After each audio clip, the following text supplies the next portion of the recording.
Good morning everyone.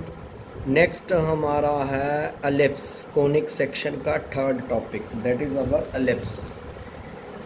Ellipse क्या कहता है, क्या इसकी डेफिनेशन है? अगर इसकी डेफिनेशन करनी हो, ये कहता है कि it is the locus of a point. एक पॉइंट पी है, वो मूव कर रहा है कि इस तरह से मूव कर रहा है कि such that its distances, sum of its distances from the two fixed point. ये दो फिक्स्ड पॉइंट हैं, इसका इससे डिस्टेंस, इससे डिस्टेंस, इन दोनों का सम कि हमेशा वैल्यू कांस्टेंट हो, कोई ना कोई फिक्स वैल्यू। मतलब कि इसका मान लीजिए इन दोनों का यहाँ पे डिस्टेंस टोटल 5 है, अगर यहाँ पे पहुँचे फिर सम निकालें फिर 5 आना चाहिए। अगर यहाँ पे पहुँचे यहाँ से डिस्टेंस यहाँ और वो भी 5 आए, देन वो कहते हैं वो हम एलिप्स होता है। ठीक है जी, समझ आया बेटा? एलिप्स क्या है कि it is the locus of a point which moves in such a way that its distance from two fixed points का सम हमेशा कांस्टेंट आए, then it is called a ellipse. अब एलिप्स दो तरह के होते हैं। एक तो एलिप्स ऐसा होगा, ठीक है जी, जिसमें एक्स के नीचे वाला बड़ा होगा। ठीक है, इसमें क्या करना है, पहले तो इसकी डायग्राम कैसे बनेगी। बेस्ट तरीका तो यही है जी, या तो इसको स्केयर फॉर्म में ऐसे लिख लो, यहाँ पे 1 होना चाहिए। एक तो तरीका ये है कि पहले x को 0 पुट किया तो y की वैल्यू +-3, y को 0 पुट किया x की वैल्यू +-3। यहाँ सीधा ही देखकर पता चल रहा है कि x के नीचे 3 है तो 3 यूनिट इधर, 3 यूनिट इधर। y के नीचे 2 है, ऊपर 2 यूनिट, नीचे 2 यूनिट। ये हमारा एलिप्स बनेगा। ठीक है जी, ये पॉइंट होंगे 3 0 -3 0, ऊपर होगा 0 2, नीचे होगा 0 -2। क्लियर है? अब इसमें हमें एलिप्स में 3-4 चीज़ें पूछेगा। एक तो हमारी इसकी मेजर एक्सिस, देखिए इसमें बड़ा कौन सा इधर आएगा, ये टोटल 6 यूनिट बनेगा, ये 4 यूनिट, ये हमारी मेजर एक्सिस है, मेजर आई एक्स एक्सिस है।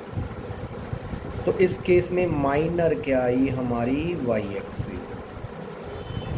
अगर मेजर की लेंथ कह दे कि मेजर की लेंथ कितनी है, देखिए यहाँ से यहाँ तक 3 यूनिट इधर है, 3 यूनिट इधर है, 6। माइनर की लेंथ कह दे तो 2 यूनिट ऊपर है, 2 यूनिट नीचे है, 2 2 का 4। ये हमारी मेजर एंड माइनर की लेंथ होगी। इसका सेंटर क्या है एलिप्स का, ये सेंटर है जी, दैट इज़ 0 0। ये हमारा इसका सेंटर है। अगर इसके वर्टिसेस पूछ ले, हमारे वर्टिसेस जब भी हमने लिखने हैं मेजर के लिखने हैं जी, मेजर के एंड पॉइंट्स। देखिए मेजर के एंड पॉइंट एक तो 3 0 है, दूसरा है -3, 0, अगर वर्टिसेस पूछ ले।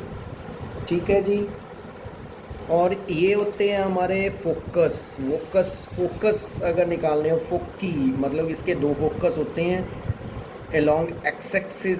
अगर एक्स की तरफ बड़ा हो तो ये होता है फोकस। ये मैं बताता हूँ ई कैसे निकालना है, ए कैसे निकालना है। देखो ये याद रखना है, अगर तो एलिप्स ऐसा है कि एक्स एक्सिस की तरफ बड़ा है तो इसकी इक्वेशन ये है पहले नंबर पे। ठीक है जी, इसमें ए बी से बड़ा है कि x के नीचे वाला बड़ा हो तो x की साइड बड़ा बनेगा। एक तो इसका सेंटर 0 0, इसके दो फोकस हैं ये, उसको निकालने का ये फॉर्मूला F1 और F2, F कह देते हैं, +-AE0। ठीक है जी, इसका ये होता है लेटस रेक्टम, जैसे उसमें था 4a, यहाँ पे होता है लेटस रेक्टम 2b²/a। ठीक है जी, क्लियर है? एक लेंथ ऑफ लेटस रेक्टम भी आपको पता होना चाहिए। ठीक है, एंड ई को कहते हैं सेंट्रिसिटी। इसका ये फॉर्मूला होता है b² = a², where e is called eccentricity. इसकी वैल्यू एलिप्स में 1 से छोटी होती है। वैसे ये होती क्या है एसेंट्रिसिटी, इसका मतलब है, सेंट्रिसिटी का मतलब है कि इट इज़ दी कि ओरिजिन फोकस का सेंटर से जितना डिस्टेंस है ये मान लीजिए सी यूनिट है, ठीक है जी, over it is the ratio of focus का सेंटर से डिस्टेंस। तो और दूसरा जो इसके वर्टिसेस का मतलब कि मेजर एक्सिस, ये हमारा ए था, ठीक है, फोकस का सेंटर से डिस्टेंस एंड वर्टेक्स का सेंटर से डिस्टेंस, उन दोनों की रेशियो। तो क्लियरली क्योंकि सी छोटा होगा ए बड़ा होगा, दैट्स वाई इसका आंसर हमेशा 1 से छोटा आएगा। क्लियर है? अगर ये हो, अब ये ध्यान रखना है इसमें क्या हुआ, अगर तो अलॉन्ग एक्स एक्सिस है, बाकी कोई चीज़ नहीं है, अलॉन्ग एक्स एक्सिस है तो फोकस ये है,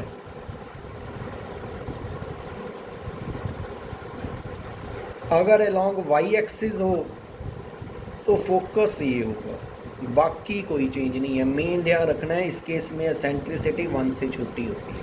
चलो एक क्वेश्चन निकाल के बताता हूँ आपको, जैसे यही क्वेश्चन है, इसका सब कुछ निकालना है। अब यहाँ से देखकर पता चला, इसको नीचे वाले को स्केयर फॉर्म में लिखा, क्योंकि x के नीचे वाला बड़ा है तो ये एलिप्स ऐसा बनेगा, ठीक है जी। जो बड़ा है, नीचे ध्यान रखना इसमें, ये मैं बोल रहा हूँ a मानना है जो बड़ा है दोनों में से, ये स्केयर को छोड़ के a हमारा 3 आया, b हमारा 2 आया, ठीक है जी। सबसे पहले आपने एसेंट्रिसिटी निकालनी, वैल्यू पुट की 4 9, ये बना हमारा 1 minus e square is equal to 4/9, ये बना ई स्केयर बना हमारा 5/9, ई की वैल्यू √5/3 आई, ये 1 से छोटी है पहले नंबर पे। अब क्योंकि ये लॉन्ग एक्स एक्सिस है तो फोकस ये होगा, ए की वैल्यू हमें पता है, ई की वैल्यू हमें पता है, यहाँ से फोकस आ जाएगा हमारा ये। क्लियर है? फोकस पता चल गया, सेंटर हमें पता है 0 0 है। अच्छा, वर्टिसेस क्या होंगे, क्योंकि अलॉन्ग एक्स एक्सिस है तो जो मेजर एक्सिस होगी, मेजर कौन सी है यहाँ पे, एक्स होगी क्योंकि एक्स वाला बड़ा है, माइनर क्या होगी हमारी, वाई होगी। तो वर्टिसेस मेजर वाले लिखने हैं, मेजर के and point, that is vertices, ये याद ही रखो हमेशा, ये है अलॉन्ग एक्स एक्सिस तो ये है, अलॉन्ग वाई एक्सिस 0, ±, ये है, पुट कर दिया। ए की वैल्यू हमें पता है, ये मेजर, ठीक है जी। अगर मेजर की लेंथ निकालने को कहे, लेंथ ऑफ मेजर, ये भी फिक्स है, 2a है, 2a की वैल्यू हमें पता है। अगर लेंथ ऑफ माइनर निकालने को कहे, दैट इज़ 2b, b की वैल्यू हमें पता है, that's the required answer. Clear है जी? अच्छा, अगर लेटस रेक्टम निकालने को कहे तो क्या फॉर्मूला था, 2b²/a। 2b की वैल्यू हमारे पास है, a की वैल्यू हमारे पास है, this is the required answer. Clear है? बस इसमें मेन ये याद रखना है, जो बड़ा है, अगर x के नीचे वाला बड़ा है तो अलॉन्ग x एक्सिस होगा, अगर y के नीचे वाला बड़ा है तो अलॉन्ग y एक्सिस होगा, जो बड़ा है उसको हमेशा a मानना है। चलो एक क्वेश्चन और करके दिखाता हूँ। सपोज कर लीजिए हमारे पास क्वेश्चन है,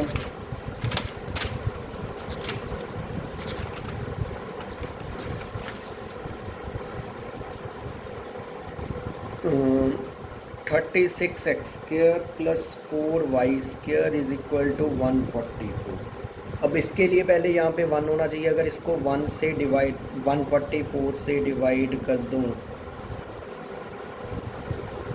ये बना x², ये 9 पे जाएगा, ये मेरे ख्याल से